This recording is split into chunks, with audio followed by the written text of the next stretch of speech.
So today's all about food production and regenerative agriculture. Yep, awesome. We're here at the Ramsey Sustainability Hub where we do actually grow a lot of food in a regenerative way. So we'll be able to use some of the produce from here, and later on we'll be going out there and doing some demonstration. Yeah, sure. Yeah, maybe. Okay. But this is, so where we are is on Gadigal and Bidjigal land. So I'd like to pay my respects to elders past, present and emerging. And if you're on Zoom, we really encourage you to shout out as though you were here in person. So thoughtful shout out. Hand you over to Steve. Thank you. So food production, and I guess from our end of the spectrum, it's about food consumption. So just wanted to start just by getting a bit of a feel from you guys about why you're here and what is it you could maybe related to food. Think about, yeah, what are you trying to achieve out of being here and joining in this this workshop series? No pressure. Just anyone? Julian will track you down when you speak. Okay. It's called Your Sustainable Home. So what is it about that kind of grabbed you? What's that? Well, growing a garden in your home will maybe help with sustainability and food distance. Well, it's right outside of your front yard. Yeah. Straight there. Yeah. In season. Yeah. How does that help? How does that fit? In the big scheme of things, Yeah. increasing biodiversity, improving the soil, sequestering carbon through plants. Wow, you've read mine. Yeah. Okay, so it's all that's positive. Is that? Saving money on groceries, maybe. Yeah. I guess you get more appreciative since you know how much energy and time and effort it takes to grow something in your garden. Well, you will think twice about the food waste, maybe. Yeah. I think also to like derive joy from like growing. Yeah. I found a good example is herbs. If I buy a bunch of herbs from the grocery store, I find it hard to use it all. But if I grow my own, it's just out the front door, back door. You just pick what you need for that meal and it's fresh. Yeah. And you don't have all the packaging. Yeah, packaging and waste and all that sort of stuff. So that's food you grow yourself. What about, can you grow everything that you need? No. So what about what you buy? What do you, assuming you've got your money, and your money is your tool to kind of make decisions on what you want to buy. What's the outcome of spending your money for you? What's important to you in terms of what you choose to buy? Quality of the product. Quality of the food. Make sure there's no toxins there. Yeah, it's not toxic. That would be kind of nice, eh? Just any insecticides. Yeah, and why? Why is that Because important? it eventually has an effect on our health. Yeah. Yes, that's our health. Yeah. So, and what about the health of other things? I guess as well. Like, is it? Yeah, I don't know where I'm going with this. Completely lost my track. But I guess we're all aiming. I just wanted to get a sort of a feel, and I don't know if Laura has some thoughts on this about. Yeah, how does what you eat impact, I guess, the bigger world, and what's important to you about that? What sort of impact do you want to have? Do we want to have as a collective, I suppose?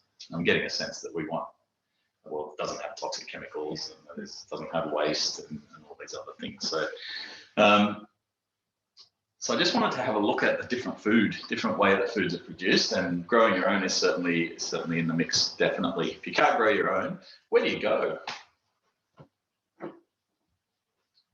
The fruit shop. It's the fruit shop. The veggie shop, the fruit shop. the supermarket, Organic home delivery, farms. farmers markets, so lots and lots of options.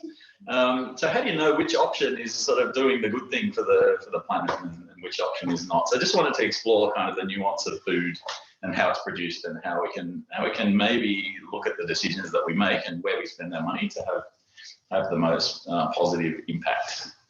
How much of our environment, our ecological footprint, do you think is around food, the food that we eat? Does anyone know? Agriculture is about, Agricultural huge. agriculture is about 17% of emissions, I think, isn't it? Of carbon emissions. Yeah, it could be even more. I don't know exactly the numbers. I think it's quite low in the way they account for it, because I think the transport, it appears in all other sectors. Because the drawdown data is that, you know, food and food production and what we do with the food is either the number one or number three most impactful things we do for climate change. So it depends how it's sort of accounted. Yeah, it's pretty big. It's a big proportion of our impact on the world, this food. So it's a big impact on what we choose to buy. So I wanted to explore food. Apologies to all the vegetarians out there. So we have meat and we have vegetables and grains and things. Now, if you were to sort of, okay, there's our little sliding scale. This end of the sliding scale represents kind of unhealthiness, death and destruction. This end of the scale represents kind of life and abundance and health. So let's start with, if you were to put these, say your food-based, your vegetable-based things closer to one end of the scale, which would it be? Closer to this end. So move those kind of up here. Yep. And what about this stuff, meat? Which end of the scale would you kind of put it at in terms of environmental impact? Depends how it's raised. Yeah, it depends how it's raised. That's exactly right. But just, generally to start this process, let's put it To the somewhere. other side. Maybe this side? Yeah. So why is that?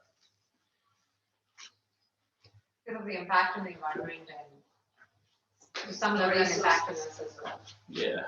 Okay. Yeah. So that's generally where things would sit.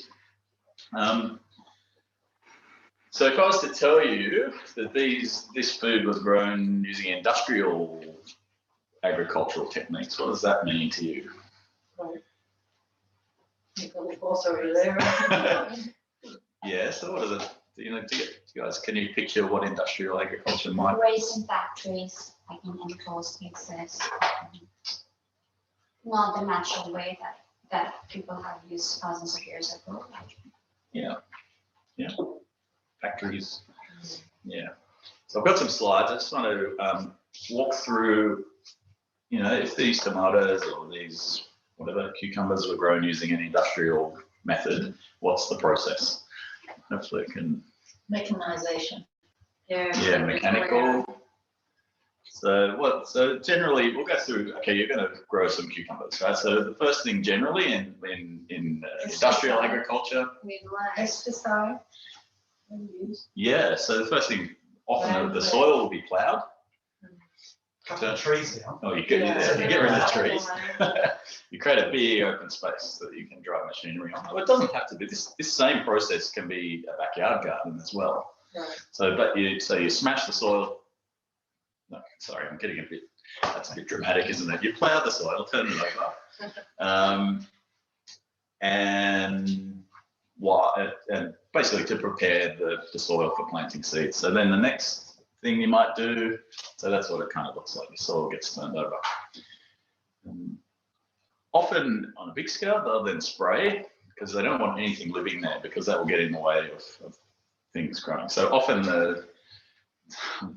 thank you. I'm starting to. Don't want anything living there because it's in the way of things growing. It gets, yeah, I know. So the whole paddock is down to ground zero, nothing growing because we want to grow as many cucumbers as we can on that area of land. So it might get sprayed out with herbicide, which kills plants, and then it might get ploughed again, ready with beautiful, fried, like soft soil, easy to plant seeds in. What does it remind you of? Desert. The desert, yeah. So basically they're creating, yeah, I've got to stop doing that. They're making it, it's becoming like a desert. So what's living there? Not much. Not much, right? It's kind of dead. But it's perfect conditions for our annual vegetables to grow. Yeah, fertilizers and things, right? Yeah, so the soil is effectively dead. Okay? So the next step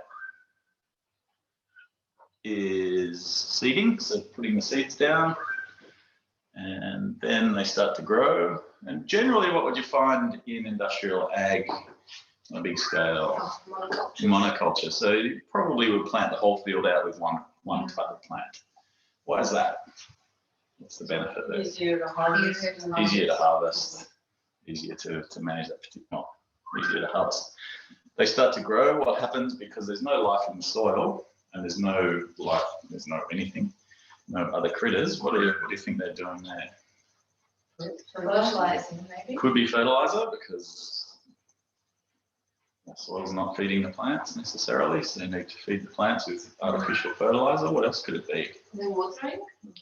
Probably not in that. Water and Yeah.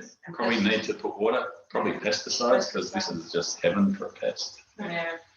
I mean, you guys know this stuff. So there's lots of spraying of probably pesticides, probably lots of irrigation. Why would they need to irrigate more? And why would the soil that has been ploughed need more irrigation? Maybe It's dry and exposed. it's dry, it's exposed, doesn't have the capacity to hold moisture and to infiltrate There's moisture. no organic matter in that one. Yeah. Yes. So if we go to the next one, so there's more spraying for pests. So the pests come along to eat our plants, so we have to spray them to get a yield. And then harvest time, it all gets harvested at once, which is fine. And then it goes back to ground zero again. So then the process starts again. So plough, poison, spray, blah, blah, blah. What happens to that soil if it rains? Oh, it just washes off. Yeah, soil erosion. So I think our next slide. I went on a trip up the coast in the holidays, and it was quite, it must have rained the week before, and the rivers were brown. You could see the slick out in front of the beaches down the coast. They were brown, and it's our soil. It's our topsoil. What else is it got in it? So it's got soil. All the chemicals and everything. All the chemicals that were put on there. So, Yeah. So it all gets washed off. Well, it doesn't all get washed off, but it gets washed off in our rivers. And so that's the Darling River. Wow. That's these two are the Murray River. What do you notice about it? Algae. Algae. So I'm not a scientist. I'm not Lots of claiming I know what's nutrients. going on there, but it doesn't look so healthy. It doesn't look green. Well, the fertilizer creates these nutrients, and they feed the algae and stuff, and they grow, but they use up all the oxygen. So then the fish die. Yeah, we all hear on the news the fish deaths in the Murray and all that sort of thing. It's not pretty. It's not healthy. It's not, I think, what we're all after when we're spending our money on food. That's another thing that can happen. Yeah, exposed soil, broken up, the wind comes along, blows away. Globally, scientists or people are saying we've got about 60 harvests left in the soil that's remaining on the planet. It's already 60 harvests. 60 years. 60, well, they say harvest, I guess that's years, yeah, 60 years of the soil left. So we're losing at a massive, massive rate, which is really pleasant. So let's move on to our little pile of meat here. So we're happy with our veggies still up this end, industrially. Close. Maybe we're leaving let's say these, I don't Is know, that organic at the end? we might move them, what, Yeah, And they're, probably same, huh? maybe kind of there, they're probably helping the soil a little bit while they're in there, maybe. maybe. Yeah. Probably more or That's less. a catalog too, they're pooing and. Yeah, so let's think about cattle. What do you think about when you think about meat produced industrially? And you kind of mentioned it already. Land used for that purpose. Yeah. Yeah, Laura? I would say they do a lot of farts, which produce a lot of methane. Yeah, so there's the whole methane production kind of idea. Yeah, which is a theme. The land possibly that they're using. Typically, the industrial model of producing meat, cows, a farmer will have a paddock or a piece of land, and they'll figure out how many cows you can have on that land to kind of sustain the growth of the grass and kind of put that amount of cattle out there, and they'll stay there for a year or whatever it is till they get to a certain size, and then they'll shift them away. Where do they sometimes send them to before they go to be eaten? Some place to fatten them up. Yeah, What's yeah, that? some place to fatten them up. So feedlots there can call. And this is, so do we have this in Australia? I don't know. I think we The have States some. you see in that. Yeah, I think we have it to a degree. The States is like it's mad for it. Okay, so but yeah, need to do more research. But effectively, the cattle go to somewhere like this where they're fed grain, really high protein, food that they wouldn't normally eat, and they get big really fast, and then they get more money for them. Don't know if that's a natural cow behavior to sort of hang out like that. Maybe they love it. Maybe it's like just as much food as you can eat. Maybe they think it's fantastic. Maybe they don't. But what do you notice about those places? What do you see there? There's no grass. There's no grass. Look like a parking lot. Yeah. Yeah. The next photo as well. So this is one of the classic kind of photos that you see.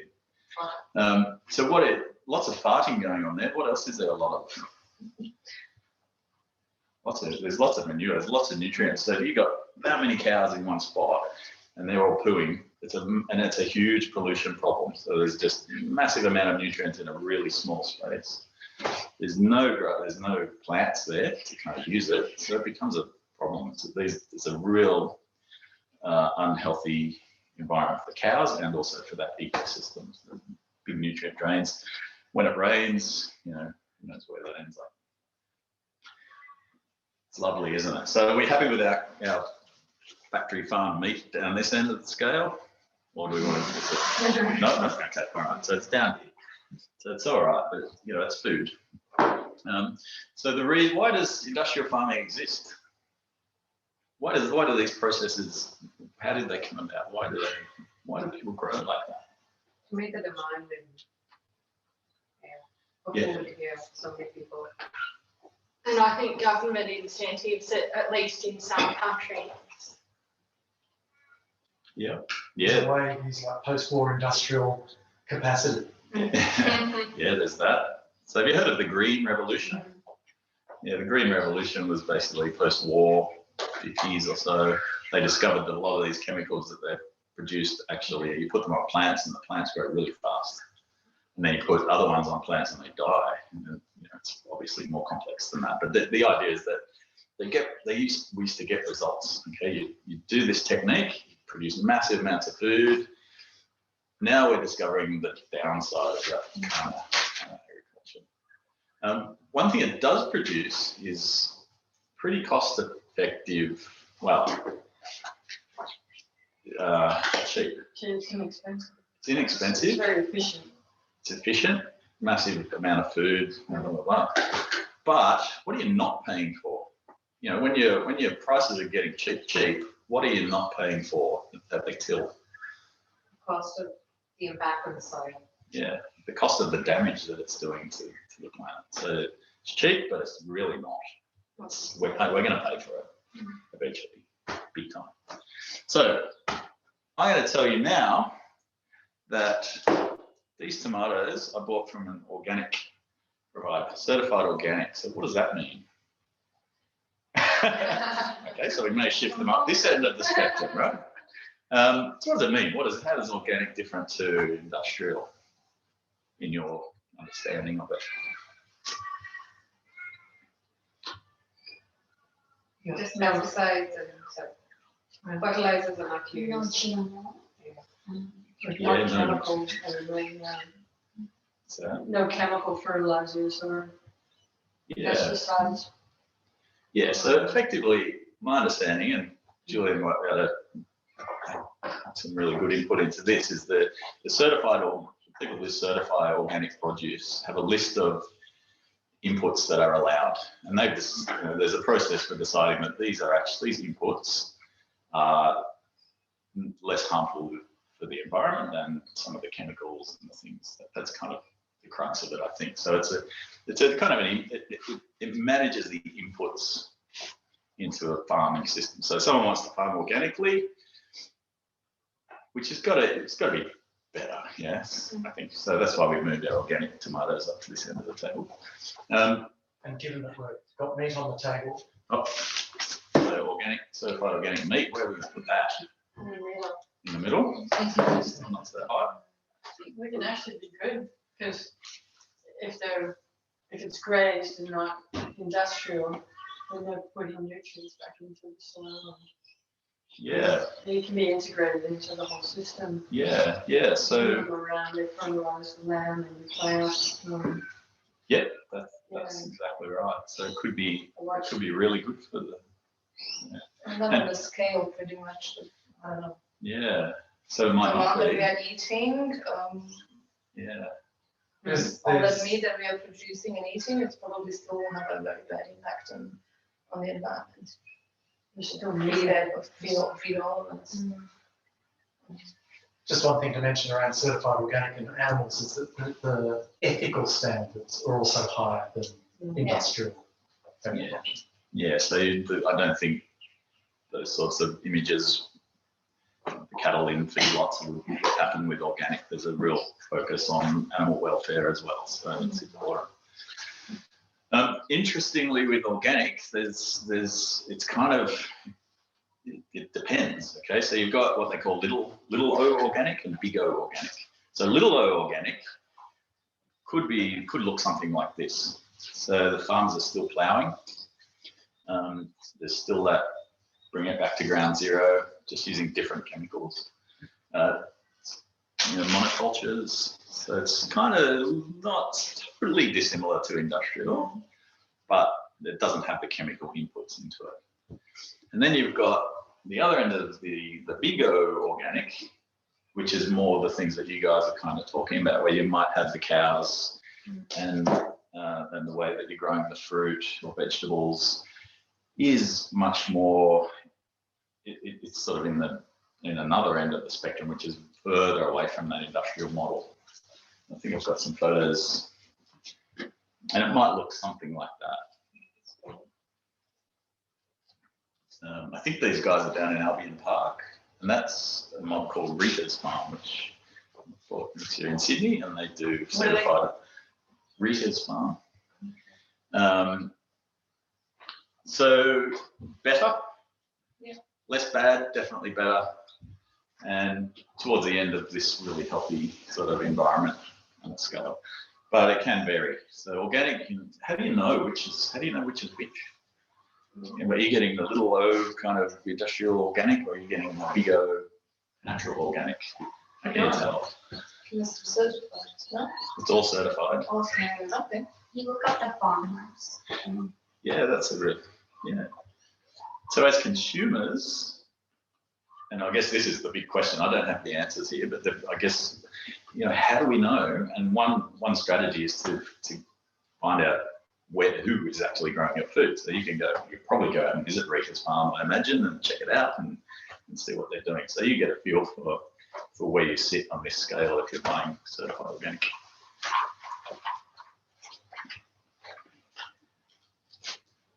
Okay. Right. That's this, also where, you know, retailers, you know, depending on who the retailer is, Mm. they can do a lot of that work. So, you know, Ubi and Lettuce Deliver and all those people, Rain Cook and Firescript, and yeah, they do some of that work for you, so you can feel more confident yeah, if they're buying direct from the farmers. yeah. And hopefully at the end we'll be able to put a bit of a list together of places who can help us with that decision making. I think the next one's cows.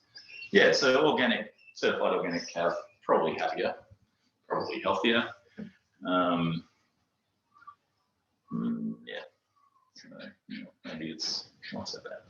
Maybe it is. Okay, so, okay, let me tell you, I think we'll start with fruit and veggies. This cucumber was grown using regenerative agriculture techniques. What does that mean?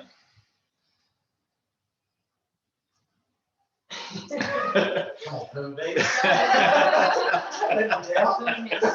You use methods that actually improve the ecosystem, improve the health of the soil, Yeah. biodiversity, and the nutrition in the plants and everything. Yeah, beautiful. It's So, like the process of growing food adds more value to the ecosystem in comparison to the value of the rice. Yes, it regenerates the soil and just life around. yeah, it regenerates life. Yeah, it heals the planet. Sorry? It heals the planet. Yeah, it heals the planet. So the food that we buy has the potential to regenerate life, which is the opposite to this poor guy here. You may, regenerative ag is such a broad church, such a broad sort of, there's so many different approaches. I think the essence of it is that, you know, there's a focus on soil health, certainly. And that those first 5 principles are all about improving soil, because healthy soil, healthy plants, healthy people, healthy planet. And really it's about having productivity and having a healthy ecosystem outcome. So where are we going to put this guy? Oh, So,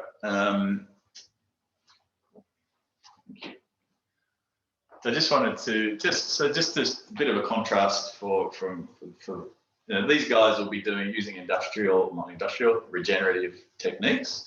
So can you see? I don't know if you can see what's going on there, but this is the old crop, which probably has been harvested. On the front of the tractor is a big roller. They call it a roller and a crimper. So they drive along, it flattens the crop and it kind of crimps it down. At the back of it is a direct seeder. So there's like a knife that slices the soil, drops the seed in, and then it closes it over again. So there's virtually no soil disturbance. It's just a bit of a slice. The seed goes in, and then so what we have is no soil disturbance, which was the first principle. We have a nice layer of mulch. You have your seed in there, what will just grow up, and that's how that happens. So there's no ploughing. What happens if it rains here? The water will get absorbed. Yeah, it's not going to wash the soil away, except maybe on this left-hand bit where it's sandy. But the mulch will slow it down so you can figure that. there's a lot of life there. There's probably a lot of organisms in the soil. So that's how a regenerative that's one model. There's some many others. So these guys I will promote till the cows come home. They're Singing Frogs Farm, and you've probably heard me talking about them. They're in the States, but their method of growth, so they're a market garden. They don't dig the soil. Their process for growing their food, and it's very sort of it's about 3 acres, I think, that they're growing on. They grow seedlings in a glass house, so they're ready to go. Whenever they harvest the crop, what they do is they put a bit of compost down, they put a new seedling in, and then they move on. So there's no digging. They just take the first crop to the ground, chop it off at the roots, leave the roots in, put some compost, put a new plant in, and away they go. So they're keeping a living plant in the soil all the time. And what they're finding is they're getting about 6 times the produce of their neighbours, and their neighbours are all certified organic. These guys are just smashing it out of the park with using these techniques where they're building healthy soil. They're finding that they're getting all sorts of critters living on the farm. So they're getting frogs, birds, diversity of insects. They never fertilize. They never spray herbicides. They never spray pesticides. They use 0 sprays, and they don't get damage to their crops. So these techniques work, and these are, check them out online. They've got a great website. They're out there everywhere talking about this stuff. So this is really. So do they put in a broken down compost? Yeah. Do they use worm juice? Don't know the 100% details, but I do know when they're doing their planting, they harvest, and within 2 hours they get a new plant in the ground, and they put a little thin layer of compost. They don't mulch, which is kind of, I would put mulch as well. These guys are smashing it, and so they've got diversity. They've got, and their soil is really deep. They're using less, virtually more, 1/10 of the water of their neighbours, because their soil is holding moisture. And I pretty much guarantee that their food will be really nutrient dense and full of nutrients, because there's lots of life in the soil. So that's regenerative agriculture. Where are they? California somewhere. Yeah. So a lot of regenerative growers and producers use animals in their system, like I think they're talking about. So replacing some of the machines and some of the poisons with animals. So they might bring the animals in to finish it off. One big difference, so this piece of meat here is grown regeneratively, and it's from a mob called Feather and Bone in Marrickville. And they, like Julian was saying, they only buy food from farmers who are practicing these regenerative techniques. We'll just leave that floating for a little while. So one technique with cattle farmers who are doing regenerative farming is a thing called holistic planned grazing. So when we talk about the industrial model, the cows will be walking around in the paddock for the year, and they'd be gone. Holistic planned grazing, it's a different way of managing the cows.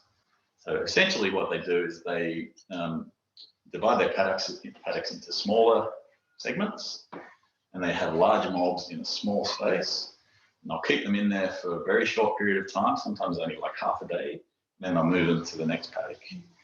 And the initial paddock, they won't have cows on them for anywhere from like 30 days to a year, so the grass can grow back. And they move the cattle around the property. It's all planned, and there's a lot of thought behind it. And what are they doing? Actually, I'll tell you what they're doing. What they're doing is they're replicating. If you imagine a pre-industrial times when you had wildebeest out in the plains of Africa, and they're getting chased by lions. The wildebeest will form clumps. Really, they'll hang together because they're scared, and they're always moving.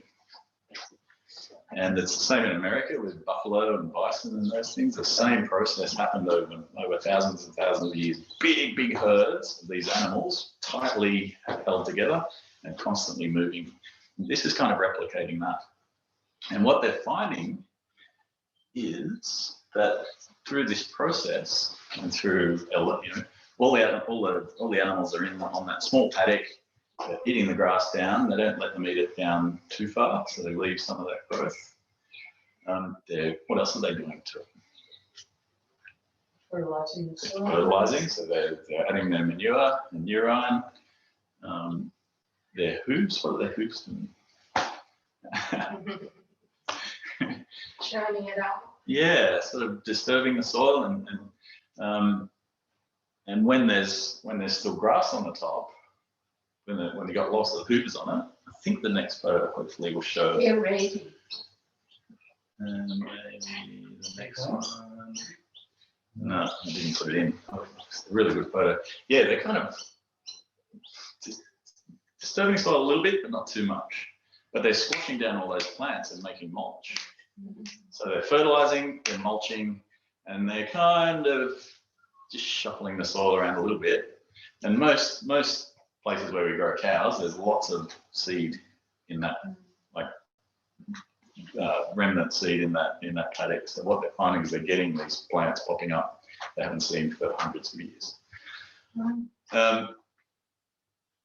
So that's, you know, if I'm a grass plant, I've got manure, I've got fertilizer, I've got mulch, a little bit of nice soil, and I'm left alone for 6 months, and the grass grows and it grows like this.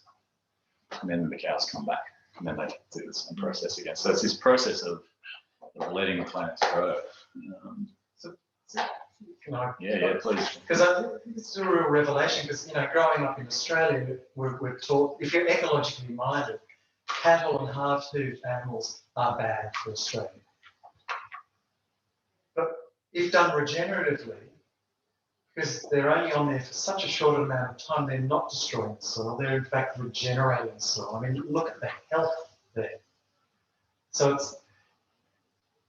it's true that half-hooved animals are bad under the set stocking one, where you just left them in and they just kept trampling for all day, every day for years and years. This is they're only on there for half a day or bigger for 2 days.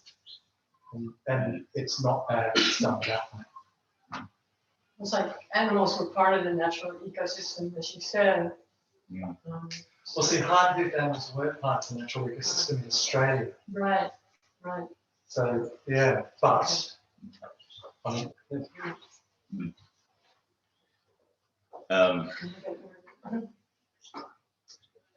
Yeah, so, yeah, but yeah, animals, if you take animals out of the equation, everything changes. I've even noticed in the gardens that I've looked after in my home garden, if you've got chooks, your garden is healthier.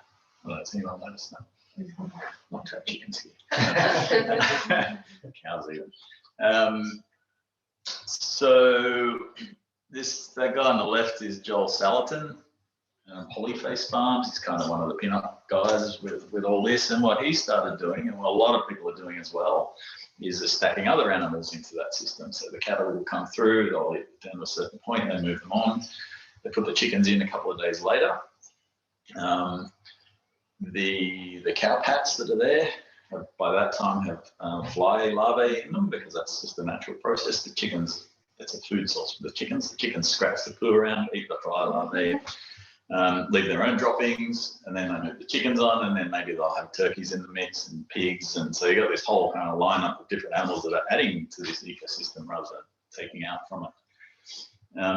Regenerative agriculture properties always have dudes looking at soil. And this is what it's all about. It's like, oh, look at this soil, how good is this soil? And what they're finding is they're putting carbon in the ground. So the plants grow, they take carbon, they put it in the ground, and the cattle are part of that process. And there's consistent measurements where they're using cattle appropriately managed, increasing their carbon in the soil from 1% to 10%. So it's a significant amount of carbon which comes from the atmosphere and gets put in the soil, courtesy of this management of cattle. And it's significant. And they're finding, because areas are left for a long period of time, farms are finding rare birds are starting to come back and nest in these fields, and there's diversity of insects. So it's basically a mechanism for building this ecosystem. Because the soil is better, it absorbs moisture, so you got cleaner water. There's benefits across the board with this approach, and it's I'm wondering if there are any studies done to determine the emissions of having the cows on the Regenerative farm in comparison to the value that it adds, like over the entire cycle. Is it like carbon neutral-ish, or? Yeah, look, I think I've only ever seen one sort of conversation around this, and methane is a long-term game as far as so a cow farts and it stays in the atmosphere for 10 years, but then it comes back down again and gets put in the soil. I guess, there's always that question. I think that they are, sorry. No. Okay. So they're finding regenerative farms are actually carbon positive, like they're sinks of carbon. And then because farmers own more land than anybody else in the world, if every farm were this way, we could actually reverse the effects of climate change reasonably quickly.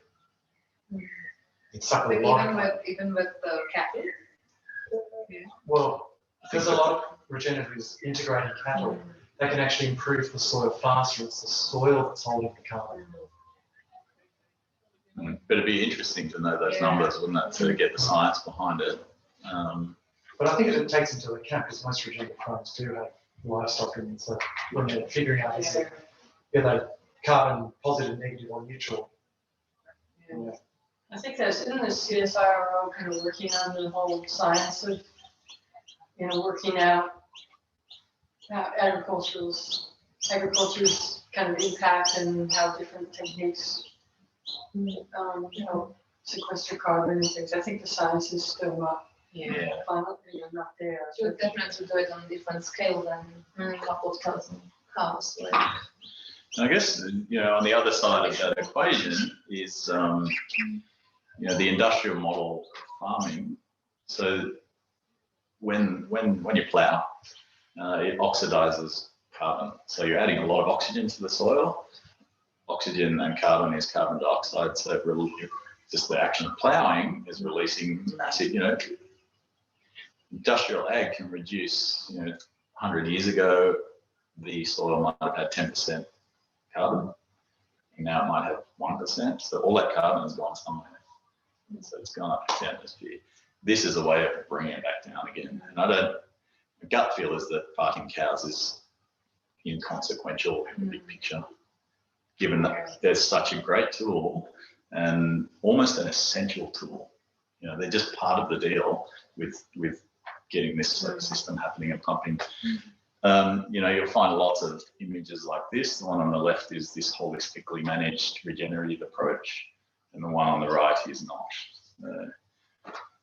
There's a mob called the Savory Institute, Alan Savory is kind of real driver of all this and real smart guy. He, what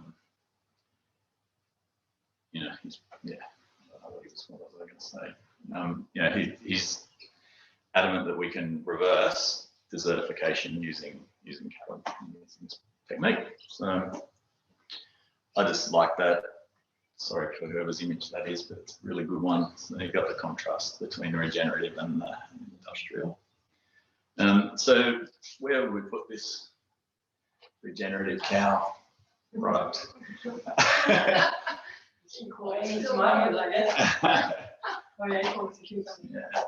So I think it's really easy to get caught up in these discussions around food. There's a lot of emotion in it.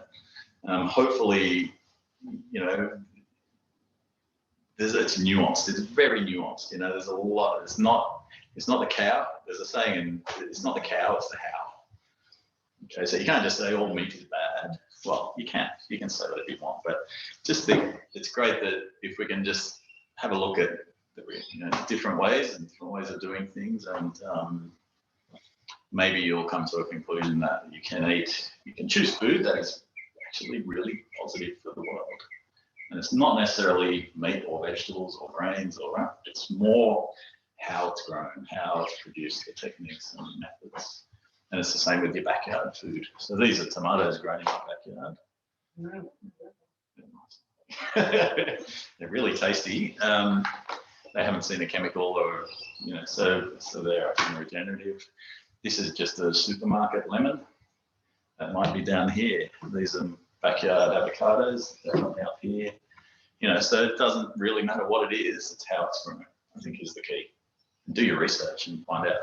But that raises the question: where do you buy? If you decide that you want this stuff, how do you know where to get it? How do you know how it's grown? How does that work? I don't have the answers to that, but we can figure that one out in the next hour, I think. I have a question to do around with fish. Is farm fish better? Like, just take the example of salmon. Is farm salmon better or wild caught? I'm not an expert, but Anybody that's thought about does it? anyone? I just know there's some place, I don't know if it was Denmark, somewhere, Spain, maybe somewhere in Europe, where they were farming the fish in a regenerative way. It was, you know, and much healthier, like they weren't all crammed together and just stuff fed and all of that. I can't remember, I heard that a long time ago. Yeah, I think there is a sort of certification body for seafood. It does have a little slime on it. Yeah, accreditation. But I have heard that, I know in Tasmania, There's a lot of fish on this book for that little picture. I know they farm a fair bit of salmon in Tasmania, Yeah. and that's proving to be a little quite problematic. I think it's down in the industrial end of the scale. You know, massive numbers of fish, just heaps of inputs. They're just getting total big dead zones around them because of the overloading of the ecosystem. Yeah. So, I don't know. But is that better than going out and catching things in nets? You test the pollen line. Maybe in small quantities like wild caught salmon would be healthier to eat. Yeah, probably. Like some studies say that because they're like swimming in waters, that just the meat is like better. Yeah, maybe. Comes down to the quality of the water they're swimming in. Yeah. That's true. Yeah. And what they're eating. Contaminated with the eating. It would be fair to say, Steve, that, you know, what we've been focusing here is around the ecological aspects of production. And we're just sort of starting to perhaps talk about the health aspects, and that we're not covering the ethical aspects here. Yeah. And that's really Ethics up is, to people to decide for themselves. you know, there's lots of reasons people choose not to eat meat, and that's totally individual choice. But you could use animals, you know, grazing and all that without actually slaughtering and eating them. You know, that's an optional. What happens to them eventually? They Well, die yeah, of no, their they- old age. The family, Family cow. it's just. Because we used to have, my grandmother used to have chickens in her backyard. You know? And this is it, you know, so I guess in the past, the ecological and the ethical were perhaps more closely aligned than if you take a regenerative outlook. You know, that starts to peel them apart a bit, you know, like hard-hooved animals, cattle, etc., aren't necessarily bad in the way they were thought about in the past. You know, I think that's part of what Steve's really shone the light on here. In fact, they're actually good. They're beneficial. From a soil, Soil building and an ecosystem function and creating a healthy ecosystem. It's just how they're managed. It's got nothing to do with the animal. I think cows have become a bit of a scapegoat of the industrial system, maybe. and that's it. You know, if you look at all the graphs for you know, contribution to climate change, you know, beef and cow's milk are way higher than any other animal. You know, if you just cut out industrially produced beef, you can dramatically reduce your contribution to climate change. But if it's not an ethical perspective that you're taking, then actually eating regeneratively produced beef could actually contribute to, could have a bigger impact than just not eating it. That wasn't very clear. We're trying to eliminate the bads, right? But from an ecological point of view and a regenerative perspective, we're actually saying that actually eating beef would actually have a positive as opposed to just reducing the negative. Yeah? And then the ethics are another issue we get. Yeah. Because obviously that has to be considered. I don't know if I've got time for this, but I'm going to throw it in anyway. So there's this woman called Carol Sanford who's challenging, right? But she pushes really interesting kind of thought processing stuff. the book called The Regenerative Life, and just what Julian said there, this kind of she's got these 4 paradigms, and they're in here, and they go. So we all act out of these 4 paradigms. The first is value return. So industrial could be value return. I put something in, I get something out. You know, I know if I do this, I know this is going to happen. So that's one level of paradigm. And then there's the arrest disorder. So it's like, oh, hang on, this is not great. I want to stop this becoming so bad. So maybe you buy organic. Maybe that's the arrest disorder. And then there's the do good. So that's maybe the big O organic. So it's moving from the, and then the 4th one is regenerate life. So I think what you're saying, like we can stop doing bad, but we can take a big leap and be in that regenerate life sphere, which is it's a shift, you know, so, which is where we need to be, I think, really quickly.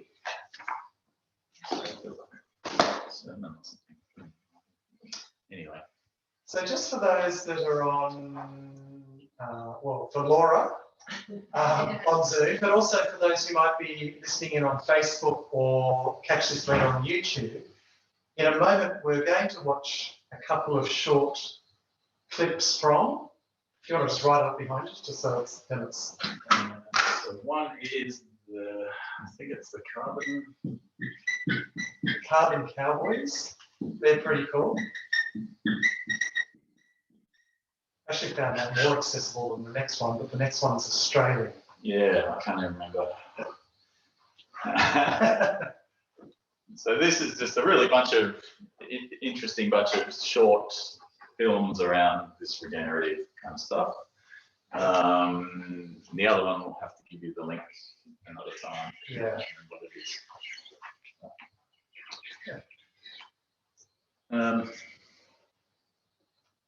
So Laura, given that you're the representative from Zoom, did you want to share with us maybe something that you got out that you remember from today? Is there anything that you can recall that you wanted to share? Well, I didn't know much about regenerative agriculture, especially with cows. Yeah, it's really good to learn that they could rebuild the soil and help fight against climate change. Yeah, cool. Thank you. I don't suppose you happen to know of anywhere that you would go to buy food that's kind of on the greener end of the spectrum? Do you have any tips for us around that? Well, I know of Naked Foods. There are a lot of like zero waste kind of shop where you get refills. And I think they buy directly from the farmers, but I'm not sure if they're regenerative farmers. Yeah. Okay. Cool. So, yeah. I think we're done. So big thank you to Steve. Thank you. And I guess next week we are doing native habitat and biodiversity. So we'd love to see you there. And Laura, you'll get a little email saying, would you mind giving a bit of feedback? That's always great to help us make sure we're on track. Thanks, Laura. See ya. Bye. Bye.